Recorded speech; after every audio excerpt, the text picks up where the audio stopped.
The galaxy finally learned why Earth's council seat was always empty. Ambassador Jack Harmon walked into the grand chamber of the Galactic Council for the first time.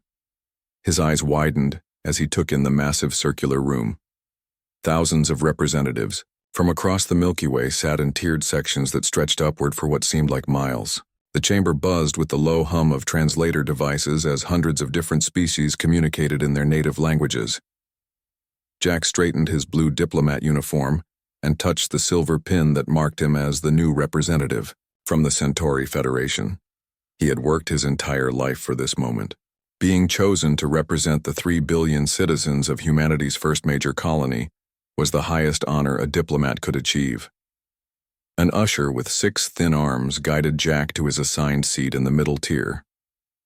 As he settled into the ergonomic chair that adjusted to his human form, Jack looked around at his new colleagues. To his left sat a reptilian being with emerald scales. To his right, a creature that looked like a floating purple cloud contained in a transparent bubble. "First session?" the reptilian asked, extending a clawed hand. "I am Cress from the Draconis Alliance." Jack nodded and shook the offered hand carefully. "Jack Harmon, Centauri Federation." "Yes, this is my first time here. You will find the proceedings lengthy," Cress said with what Jack guessed was a smile. "Governing a galaxy requires much talking." The floating purple cloud made a tinkling sound that Jack's translator rendered as laughter. Before Jack could respond, a deep tone resonated throughout the chamber. The massive holographic display in the center of the room flickered to life, showing the council chairperson Thalcon. The tall, 6-armed being raised its upper limbs for silence. "We welcome all representatives to the 1247th Standard Session of the Galactic Council," Thalcon said. Its voice was deep and melodic, even through the translator. "Before we begin today's agenda, let us acknowledge those present and those absent."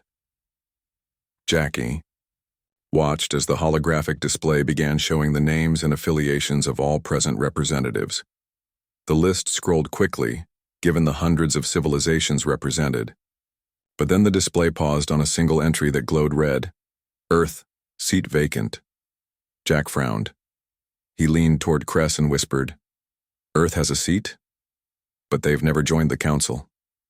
Cress made a soft hissing sound. "Ah, you notice. The empty seat. Yes, Earth has had a place reserved since humans achieved faster-than-light travel 3 centuries ago. Yet they never send a representative." "But why?" Jack asked. As a colony diplomat, he knew the basics of Earth politics, but the details of their relationship with the Galactic Council had never been part of his briefing. The purple cloud entity drifted slightly closer. "No one knows for certain. They accept trade, cultural exchanges, and scientific collaboration, but refuse all invitations to join galactic governance." Jack's curiosity deepened. Earth was humanity's birthplace and still its most populous world. With 15 billion inhabitants, it made no sense that they would isolate themselves politically while maintaining economic and cultural ties. After the session ended 4 hours later, Jack found himself walking through the great hallway outside the chamber. The walls displayed holographic images of all member worlds. He stopped when he found Earth's display, a beautiful blue planet with swirling white clouds. Unlike the other displays that showed images of the planet's representatives, Earth's only showed the planet itself. "Curious about the mystery, Ambassador Harmon?" a voice asked from behind him. Jack turned to find an elderly alien with pale blue skin and wise eyes. He recognized Ambassador Zorax of the Aldebaran Cooperative, one of the oldest and most respected council members. "Yes, Ambassador." "Zorax," Jack replied with a respectful nod. "I don't understand why Earth refuses to join us." Zorax gestured for Jack to walk with him. "I've been on the council for 70 of your years. In that time, we have sent 137 formal invitations to Earth. Each is politely declined." "But why?" Jack asked. "Some believe they are isolationists. Others think they are arrogant," Zorax said. "There are even those who whisper that humans are secretly preparing for war, though I find that highly unlikely given Earth's open borders and cultural exchanges." Jack shook his head. "None of that makes sense. Earth is peaceful and engaged, with the galaxy in every other way. Zorax's eyes twinkled. Perhaps you should ask them yourself. You are human, after all, even if you were born on Centauri Prime. The suggestion stuck with Jack long after the conversation ended. Back in his temporary quarters, he drafted a message to Earth's diplomatic office requesting information about their council policy. He had little hope of receiving a meaningful response. Meanwhile, 4 light-years away on Earth, Director Samantha Collins stood in the secure command center beneath the Rocky Mountains. The underground complex had been constructed centuries ago, during humanity's first steps into space. Now it served as the headquarters for Earth's most secret organization, the Stellar Defense Directorate. Samantha watched the latest holographic message from Council Chairperson Thal Khan float above her desk. The 6-armed being was extending, once again an invitation for Earth to claim its council seat. Humanity's insights would be invaluable, Director Collins, Thal Khan said. The empty seat dishonors us all. When the message ended, Samantha looked at her deputy, Alan Rodriguez, who stood nearby reviewing reports on a tablet. Send the standard response, she told him. Alan nodded, but didn't immediately leave. That's the 137th invitation we've declined, Director. Maybe it's time to reconsider our position. Samantha walked to the window overlooking the command center. Below, hundreds of analysts monitored screens showing data from across the galaxy. None of it came through official council channels. All of it was gathered by Earth's vast hidden network of probes and listening posts. You know why we can't join, Alan, she said quietly. The moment we take that seat, everything changes. The council thinks we're isolationists, Alan said. Or worse, planning something hostile. Samantha turned to face him. Let them think what they want. Better that than the truth. Their conversation was interrupted by a young analyst who rushed into the office without knocking, a breach of protocol that indicated urgent news. Director Collins, the woman said, breathing hard, we're detecting unusual activity in the Oort cloud. Something just crossed the heliopause. Samantha straightened. Council vessel? The analyst shook her head. No, ma'am. It doesn't match any known signature. And it's big. Samantha and Alan exchanged meaningful glances. Both knew what this might mean. After centuries of watching and waiting, their greatest fear might be coming true. Put all defense forces on standby, Samantha ordered, and ready the contingency protocols. I think our policy of non-participation is about to be tested. As the analyst hurried away, Samantha looked once more at the space where Thal Khan's hologram had been. Soon enough, she murmured, the galaxy will learn exactly why Earth's council seat remains empty. The galaxy finally learned why Earth's council seat was always empty, Captain. Nalara adjusted her breathing apparatus as she stared at the view screen of her ship, the Celestial Pathfinder. Her blue-green scales glistened under the soft lighting of the bridge. As a member of the aquatic Proximan species, she needed extra moisture in her environment, but she had grown used to the dryness of space travel over her decades of service to the Galactic Council. Status report, she ordered, her large eyes fixed on the image of the distant blue planet. We are at the edge of the Sol system, Captain, replied her first officer. Just beyond the orbit of the planet Neptune. Any response to our hails? Nalara asked. None, Captain. Earth continues to ignore our communications. Nalara sighed, releasing a small mist from her gill slits. The Council had sent her ship to investigate unusual energy readings from this region of space. The official mission was scientific exploration, but she knew the real purpose, to learn more about Earth's mysterious isolation from Council affairs. Science Officer Pellick, what readings are you getting? She asked. The tall, thin alien hunched over his console, his 4 eyes blinking rapidly. Captain, I'm detecting unusual energy signatures approximately 500,000 kilometers ahead, but they don't match any known pattern. On screen, Nalara ordered. The view screen shifted to show what appeared to be empty space. There's nothing there, the first officer said. Pellick shook his head. The instruments say otherwise. These readings make no sense. It's as if space itself is watching us. Before Nalara could respond, the ship's alarms activated. The bridge flashed with red warning lights. "Multiple objects appearing out of nowhere," shouted the tactical officer. "We're surrounded." The view screen suddenly showed 12 sleek black vessels that had appeared as if from thin air. Their design was unlike anything in the Council database. They were smooth, with no visible propulsion systems, and pulsing blue lines traced patterns across their obsidian hulls. "How did they approach without detection?" Nalara demanded. "Unknown, Captain," Pellick replied, his voice shaking. "Their stealth technology must be far beyond our capabilities." "Weapons?" Nalara asked. "None powered, but I'm detecting energy readings that suggest they could obliterate us instantly if they wanted to." The communication console chimed. "We're receiving a transmission, Captain," the communications officer reported. "Put it through," Nalara ordered, straightening her posture. A human male appeared on screen. He had short brown hair and wore a black uniform with silver trim that bore no insignia or rank that Nalara recognized.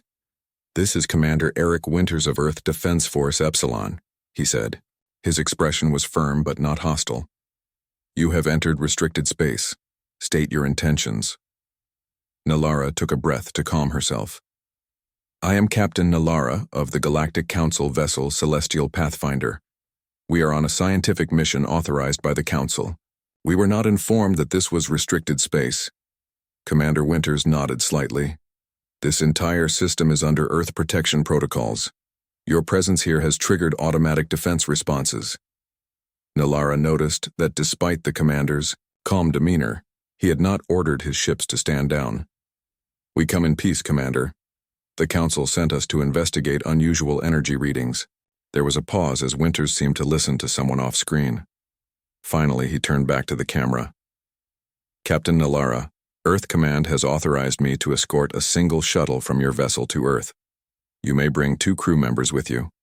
The rest of your ship must remain here under supervision." This was unexpected. Earth rarely allowed official Council representatives to visit, and even then, only to specific diplomatic zones. "May I ask why?" Nalara inquired. "Recent developments have changed certain protocols," Winters replied. "Director Collins wishes to speak with you personally." Nalara recognized the name immediately. Samantha Collins, Earth's Director of Interstellar Affairs, was notorious for her polite but firm rejections of Council membership. "I accept," Nalara said. "When do we depart?" "Immediately," Winters responded. 2 of our vessels will escort you. Follow their guidance precisely." The screen went dark. 4 hours later, Nalara sat in a shuttle with Pellick and her security chief as they approached Earth. From orbit, it looked peaceful. Blue oceans, swirling white clouds, and green-brown landmasses. Nothing to suggest the technological capabilities they had just witnessed. As they descended, Nalara was shocked to see the shuttle pass through what appeared to be empty sky, but registered on their instruments as an energy field of immense power. Below this invisible barrier, she saw the true Earth for the first time. Massive defense platforms floated in the upper atmosphere, cleverly concealed by technology that bent light around them. Ground-based installations were visible as they passed, over the continents, their design suggesting weapon systems far more advanced than anything the Council possessed. "By the deeps," whispered Pellick. "They've hidden all of this from us for centuries." The shuttle landed at a facility built into the side of a mountain range. Armed guards escorted them through corridors deep into the earth. Finally, they entered a conference room where a human woman with short gray hair waited for them. "Captain Nalara," the woman said, extending her hand in the human greeting custom. "I'm Director Samantha Collins. Thank you for coming." Nalara took the offered hand carefully. "Your invitation was unexpected, Director." Samantha gestured for them to sit. "I understand you detected something entering our system." "Yes," Nalara replied. "But how did you know that was our mission?" "We reported to the Council only." Samantha smiled slightly.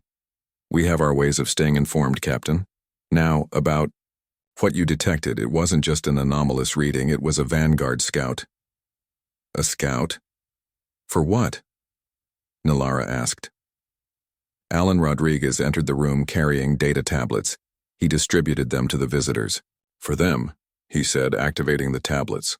Holographic images appeared above the devices showing strange biomechanical entities unlike anything Nalara had ever seen. They seemed to shift between solid matter and energy, their forms never quite stable. What are they? Pellick asked, his scientific curiosity overcoming his fear. We call them Harbingers, Samantha explained, and they're the reason Earth has never taken its seat on your council.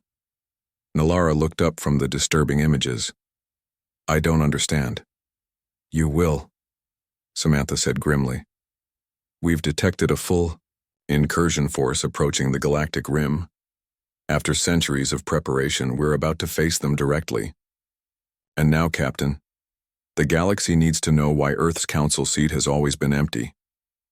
The room's lights dimmed as a large holographic display activated in the center of the table, showing the entire Milky Way galaxy.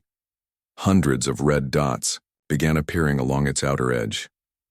The Harbingers have arrived, Alan said, and Earth is the only thing standing between them and the extinction of all council worlds. The galaxy finally learned why Earth's council seat was always empty, Captain. Nalara stared at the holographic display showing the red dots spreading across the edge of the galaxy. Her scales paled to a lighter blue, a sign of distress among her species. How long have you known about these Harbingers? She asked. Director Samantha Collins pressed a button, and the hologram zoomed in to show one of the entities more clearly. It resembled a massive ship, but its edges constantly shifted between solid matter and energy. We discovered them 450 years ago, Samantha explained.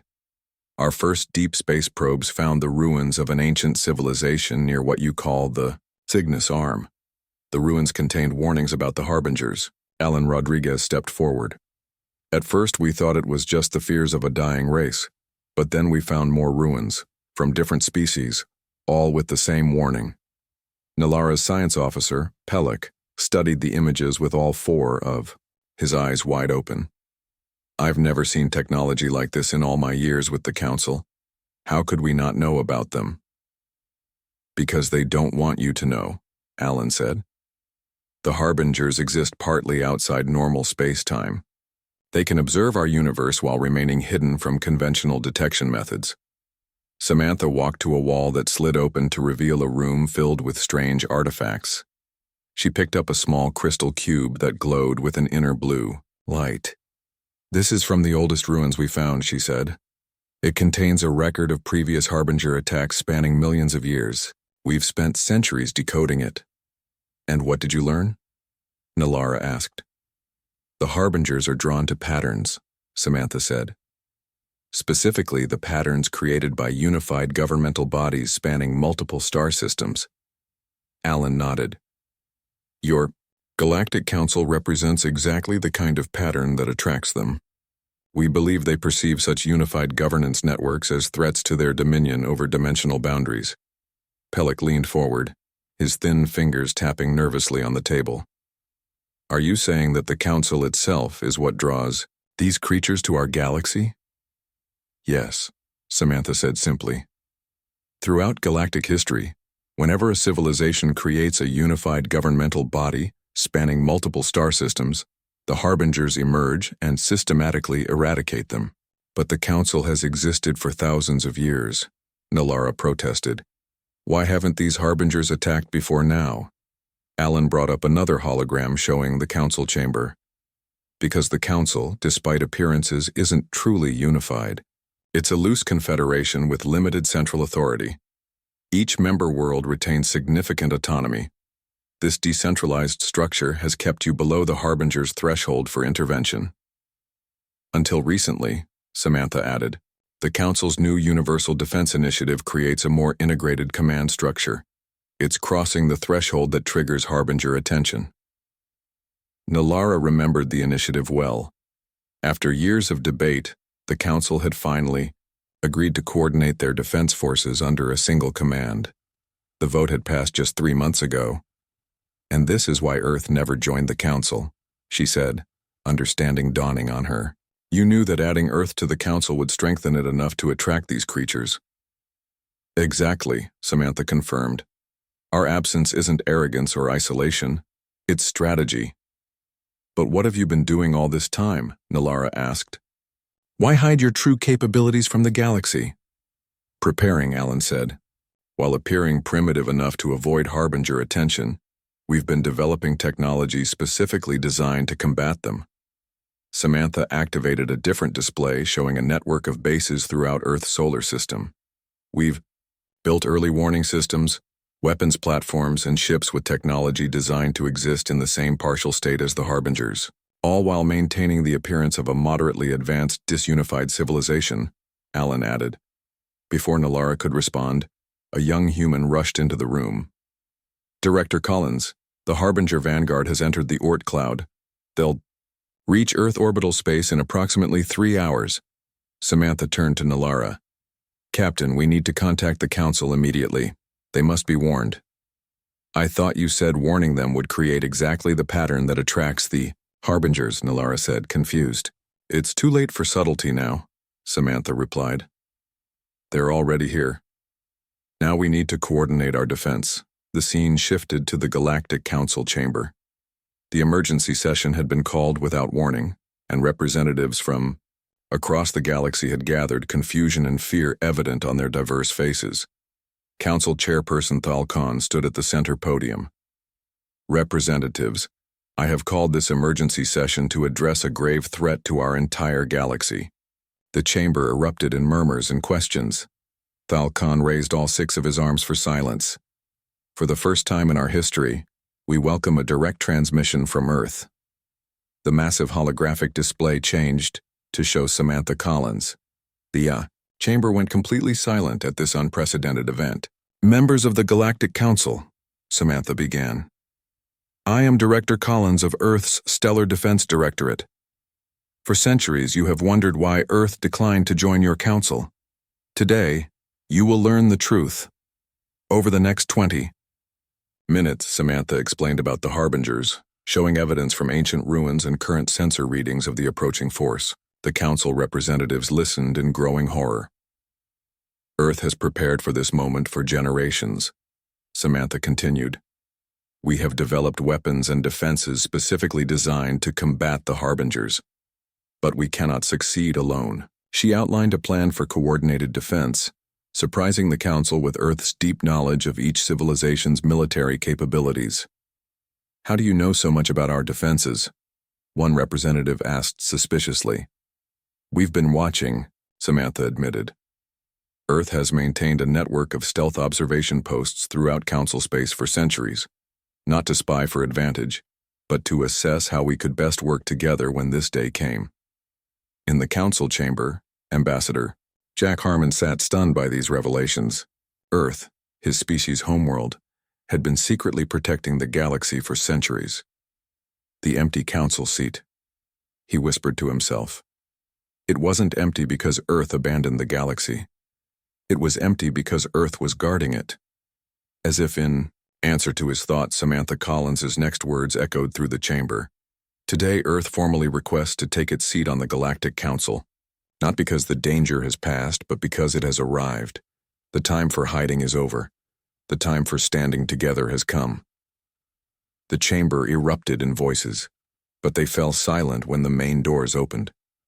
A human woman in a formal blue uniform walked slowly down the central aisle. She carried a simple data tablet and wore a determined expression. Who is that? Ambassador Kress asked Jack. Lisa Parker, Jack replied, recognizing Earth's most senior military commander from historical records. Earth's Chief of Defense Operations. Lisa. Parker reached the center of the chamber and looked up at Chairperson Thal Khan. The Harbinger main fleet has been detected crossing the galactic boundary. I am here to take Earth's seat and coordinate our defense.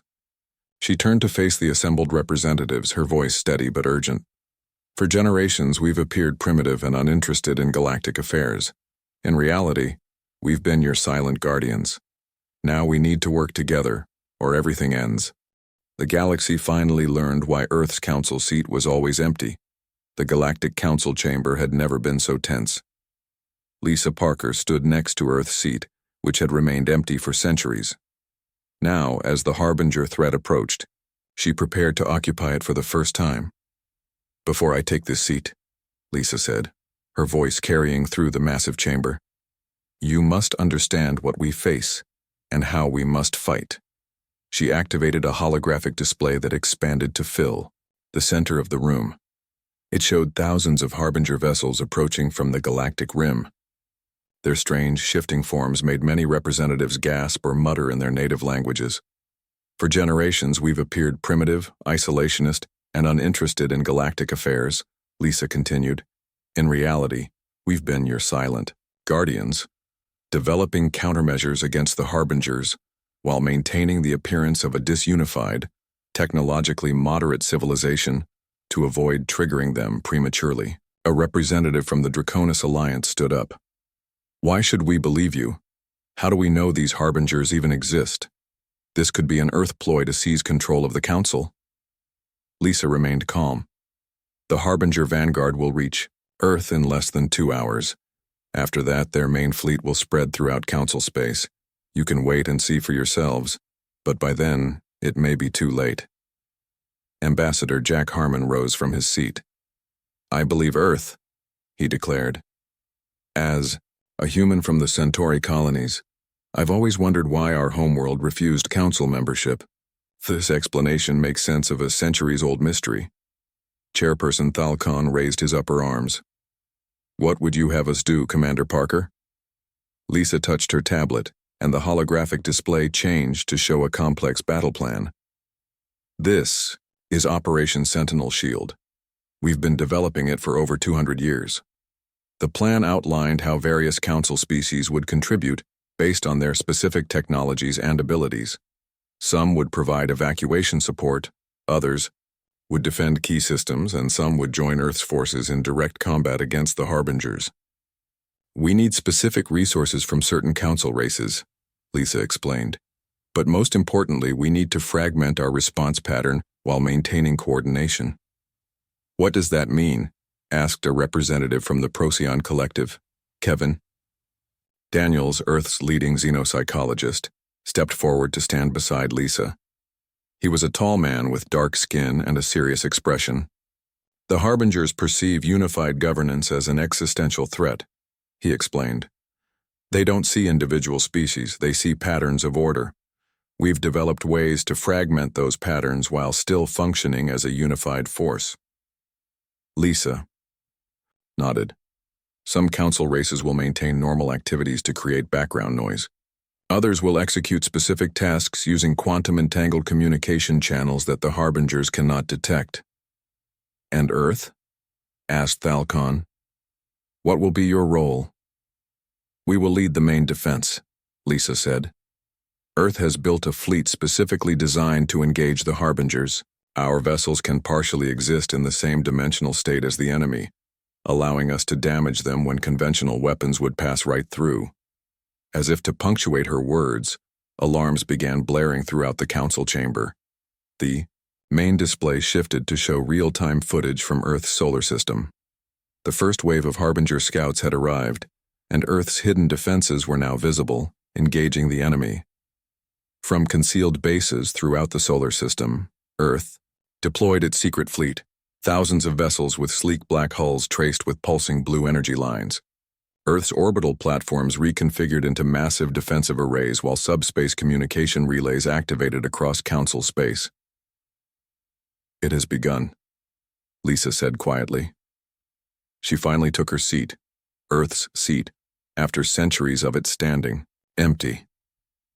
"We need your decision now, Chairperson Thalcon. Will the Council join Earth in this fight?" Thalcon looked around at the representatives, many of whom appeared stunned or frightened. "We must vote," he began. "There's no time," Lisa interrupted, standing again. "The Harbingers are here.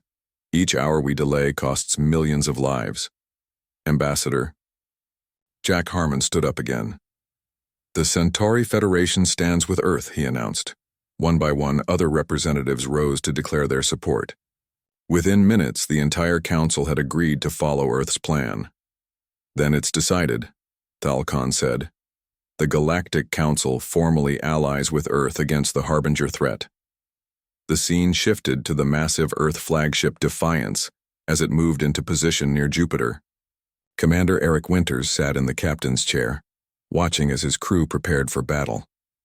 "All systems ready, Commander," reported his first officer. "The Council vessels are moving into their assigned positions." Eric nodded. He had trained his entire life for this moment, as had his parents and grandparents before him. Generation after generation of Earth's best minds had prepared for the day when the Harbingers would come. "Open a channel to all Earth vessels," he ordered. When the communication line was active, Eric spoke clearly. "This is Commander Winters. For centuries, our world has stood apart from the Galactic Council. We've watched from the shadows, preparing for this day. Our ancestors chose a difficult path, to appear isolated while secretly standing guard over the entire galaxy." He paused, looking at the tactical display showing the Harbinger forces approaching.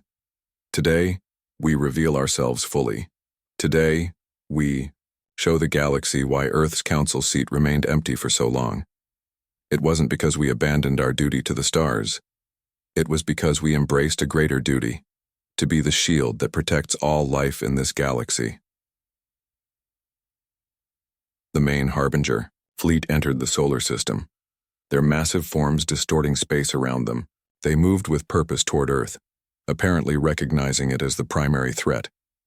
"All vessels," Eric commanded, "execute Phase 1 of Operation Sentinel Shield." Earth's fleet moved with incredible precision, splitting into formations that seemed chaotic but followed a carefully designed pattern to confuse the Harbinger's perception. Across Council space, other civilizations began their assigned tasks. Some created energy disturbances to mask movements. Others evacuated vulnerable systems. The more combat-capable races moved their ships to support Earth's main fleet. In the Council chamber, Lisa Parker coordinated the galaxy-wide defense from Earth's seat. The empty chair that had puzzled the galaxy for centuries was now the center of its salvation. The Harbingers expected to find a disorganized galaxy, easy to conquer piece by piece, she told the watching representatives. Instead, they found humanity standing ready, with the entire Galactic Council united behind us. The battle that had been centuries in preparation had finally begun. Earth's secret was fully revealed at last. They had never abandoned the galaxy. They had been its hidden guardians all along. The galaxy finally learned why Earth's council seat was always empty. 3 months passed as the battle against the Harbingers spread across the galaxy. Billions watched and waited as news of victories and defeats reached their worlds. The war was unlike any the Council had ever faced. On the bridge of the Earth flagship Defiance, Commander Eric Winters studied the tactical display. His uniform was wrinkled, and dark circles showed under his eyes. He had barely slept in days. "Status. Report," he ordered. His first officer looked up from her console. "The Harbinger forces are falling back from the Orion Arm. The combined Earth-Centauri fleet has pushed them back over 12 light-years in the past week." Eric nodded. "And the Cygnus front?" "Still holding, sir. The Draconis alliance took heavy losses, but they've managed to contain the Harbinger advance." Eric allowed himself a small smile. When the war began, many council races had doubted Earth's leadership. Now, after months of fighting together, that doubt had transformed into respect and even admiration. The communication screen activated, showing Lisa Parker's face. She looked as tired as Eric felt. "Commander Winters," she said, "the Council has approved your plan for the final assault. All available forces are being redirected to your position." "Thank you, Commander Parker," Eric replied. "How are our special weapons systems?" "The phase shift bombs are ready," Lisa confirmed. "We've distributed them to all Earth vessels with dimensional drive capability." Eric took a deep breath. Then it's time for the final push. The scene shifted to the Galactic Council chamber. Unlike the emergency session 3 months earlier, the representatives now moved with purpose and coordination. The chamber had been transformed into a war room, with tactical displays and communication stations replacing the ceremonial trappings. Lisa Parker stood at the center, Earth's seat now permanently occupied. Around her, representatives from dozens, of species worked together in ways that would have been unimaginable before the war. Ambassador Jack Harmon approached Lisa. "The Centauri reinforcements have arrived at the rally point," he reported. "They're ready for the final operation." Lisa nodded. "And the evacuation of the systems near the galactic core?" "Complete," Jack confirmed. "All civilian populations have been moved to safe zones." Lisa looked at the main tactical display. After months of fighting, the Harbinger forces had been pushed back to the galactic core. Their main command structure, what Earth scientists called the Harbinger Nexus, had been located in the dense star cluster at the galaxy's center. "It's time," Lisa said. She activated the communication system that connected to all Council and Earth forces. "This is Commander Parker. Operation Solar Dawn is now active. All forces proceed to your assigned positions." Across the galaxy, thousands of ships began their carefully coordinated movements. The plan was the culmination of centuries of Earth research and 3 months of hard-fought battle experience. Back on the Defiance, Eric Winters addressed his crew. "Today we end this war," he said simply. "Every generation of humans since we discovered the Harbinger threat has worked toward this moment. Our ancestors kept Earth separate from the Council to protect the galaxy. Now we fight alongside the Council to save it." The Defiance led a fleet of Earth's most advanced vessels toward the galactic core. These ships were equipped with the revolutionary phase shift technology that allowed them to partially exist in the Harbinger's home dimension. As they approached the core, the Harbinger Nexus became visible. It was an enormous structure that seemed to exist in multiple dimensions at once, parts of it fading in and out of normal spacetime. "All ships, activate phase shift drives," Eric ordered. The fleet's hulls began to glow with blue energy as they partially shifted into the same dimensional state as the Harbingers. This made their weapons effective against the enemy, but also made them vulnerable to Harbinger attacks. The final battle was fierce and terrible. Harbinger forces swarmed from the Nexus, their strange weapons tearing through even the advanced Earth vessels. But the combined Council fleet followed the carefully designed battle plan, creating patterns of attack and retreat that confused the Harbinger's perception.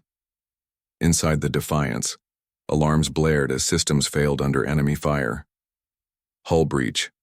On decks 5 through 8, reported the damage control officer. "Phase shift drive at 60% capacity. "Keep us in position," Eric ordered. "We only get one shot at this." The Defiance pushed deeper into the Harbinger defenses, taking hit after hit. Around it, Earth and Council ships fought with everything they had, creating a path for the flagship. "We're in range," the weapons officer announced. Eric took a deep breath. "Deploy the phase shift bombs." The Defiance released a series of devices that looked like small silver spheres. They floated toward the Harbinger Nexus, seemingly harmless. "All ships, retreat to safe distance," Eric ordered. "Phase shift drives to minimal power." As the fleet pulled back, the bombs activated. Instead of conventional explosions, they created expanding fields of distorted spacetime. Where these fields touched the Harbinger Nexus, parts of it began to destabilize. "It's working," the science officer reported. "The Nexus is losing cohesion." The Harbinger Nexus began to collapse, folding in on itself as the dimensional disruption spread. The remaining Harbinger vessels seemed to lose direction, their movements becoming erratic. In the Council chamber, representatives watched in amazed silence as the tactical displays showed the Nexus disappearing from normal space. "The Harbinger command structure has been severed from our dimension," Lisa explained. "Without it, their forces can no longer maintain presence in our spacetime." One by one, the Harbinger vessels began to fade from sensors. The war that had raged for 3 months was suddenly, almost anticlimactically, over. 2 weeks later, AIEC formal council session was held to honor those who had fallen in the conflict. Every seat in the chamber was filled, including Earth's Frank Donovan, newly appointed as Earth's first official council representative, addressed the assembly. For centuries, Earth kept its distance from the Galactic Council. Our empty seat was more than symbolism. It was a strategic necessity. But it also represented something else. a reminder that protection sometimes comes from unexpected places and that apparent absence doesn't mean abandonment. He explained how humanity would help implement new defensive systems throughout Council space while sharing some of their technological developments. The empty seat served its purpose, Frank concluded. It kept both humanity and the Council safe until we were ready to face this threat together. Now, we propose a new form of galactic cooperation, one that maintains the appearance of decentralization while allowing for coordinated defense. The Council unanimously approved Earth's proposal for a hidden governance structure that would protect the galaxy while avoiding detection by similar threats. Earth's previously empty seat would now rotate among representatives from different regions, never remaining filled for too long. As the session ended, Samantha Collins watched from a private observation deck. Alan Rodriguez joined her, datapad in hand. "The protection protocols are in place," he reported. "As far as any dimensional observers can tell, the Council remains a loose confederation without central authority." Samantha nodded, watching the diverse species below engaging in seemingly casual conversation that actually followed carefully designed interaction patterns. "The empty seat protected us all for centuries," she said quietly. "Now its legacy will continue to protect us in a different way." In the great chamber below, Earth's seat stood temporarily occupied, a symbol of humanity's new role not as distant guardians, but as partners in a carefully hidden coalition to protect all sentient life in the galaxy.